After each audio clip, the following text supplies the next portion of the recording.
baby boomer. Let's talk about the bomb that blew up animation, Akira Center's Ioi Tenta Ioi 2.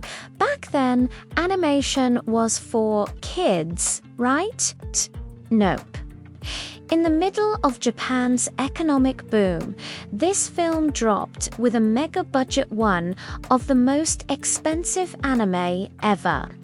It gave us Neo Tokyo in 2019, a dystopian cyberpunk jungle with high-tech bikes and societal chaos. The story of Kaneda Tetsuo and uncontrollable psychic powers was pure, mature sci-fi gold. It was a global shockwave. Akira became a cult classic worldwide, redefining anime for the West, proving cartoons could be dark, complex, and for adults. Without that signature red motorcycle skid and spectacular hand-drawn detail, movies like The Matrix might not look the same. It's the definitive cyberpunk classica masterpiece that opened the door for anime to conquer the world.